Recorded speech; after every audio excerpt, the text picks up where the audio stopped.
Afin de déterminer si le diabète est bien équilibré, il existe deux types de mesures. La glycémie, faite à jeun ou après un repas, et l'HbA1c, encore appelée hémoglobine glyquée, qui est le reflet de la glycémie des 2 derniers mois. Si la glycémie est bien connue, la seconde l'est moins. L'hémoglobine glyquée est un examen qui mesure, sur 2 à 3 mois, le taux moyen de sucre, glucose ou glycémie dans le sang. Son dosage est réalisé 4 fois par an par un prélèvement sanguin. Il est exprimé en pourcentage. Pour un diabétique, il est important de connaître la correspondance de ce chiffre avec la glycémie moyenne. Le présent tableau vous donne quelques points de repère pour établir cette correspondance. Ainsi, une glycémie de 7% correspond à une glycémie moyenne de 1,5 g par litre. Vous remarquerez que 1% de plus d'HbA1c représente une augmentation moyenne de la glycémie de 0,30 g par litre. Véhiculé par le sang, le glucose apporté par les aliments remplit une mission capitale. Il apporte de l'énergie indispensable au fonctionnement de notre organisme.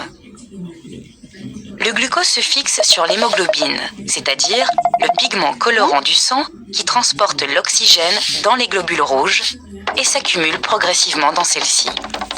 Les globules rouges se renouvellent en permanence et vivent en moyenne 120 jours, pour laquelle on procède à cet examen environ tous les 3 mois. Chez une personne non diabétique, le glucose se fixe en petites quantités. La valeur normale sans diabète se situe entre 4 et 6%. Chez une personne diabétique, plus la glycémie est élevée, plus la fixation du glucose est importante. En conséquence, le taux est plus élevé. Prenons l'exemple d'une personne diabétique avec une HbA1c un peu élevée à 7,5%. Le glucose s'est fixé au fur et à mesure des jours et correspond à une fixation de glucose de 7,5%, donc à une glycémie moyenne de 1,70 g. On voit ici que le glucose s'est fixé davantage encore dans le cas de cette personne avec une HbA1c à 10%, soit une glycémie moyenne de 2,4 g par litre. Le dosage de l'HbA1c est le moyen actuel le plus fiable pour déterminer si le diabète est bien équilibré et si les traitements sont adaptés et bien suivis. Selon les résultats, le médecin réajuste le traitement avec son patient pour atteindre des objectifs glycémiques. Plus l'objectif glycémique.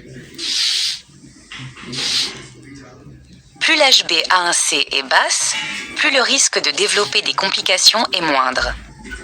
Lorsqu'une personne diabétique améliore son HbA1c de 1%, elle diminue de 14% le risque d'infarctus, de 37% le risque de complications cardiovasculaires et de 43% le risque d'amputation. Selon les recommandations actuelles de la Haute Autorité de Santé, l'hémoglobine glyquée pour le diabète de type 2 traité par antidiabétiques oraux doit être inférieure à 6,5% ou 7% selon le type de traitement. Pour un diabète de type 2 traité par insuline, elle doit être inférieure à 7%. Pour le diabète de type 2 du sujet très âgé, elle doit être inférieure à 8%. Pour le diabète de type 1, elle doit se situer entre 7 et 7,5%.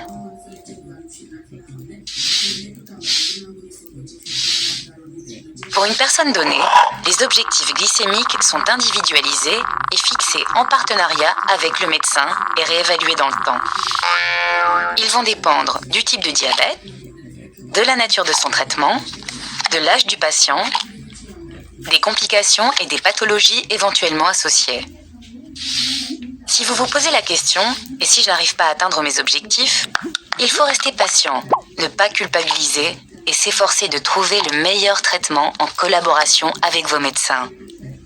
Cet examen est important pour savoir où vous en êtes avec votre diabète. Si vous ne le connaissez pas, parlez-en avec votre médecin traitant.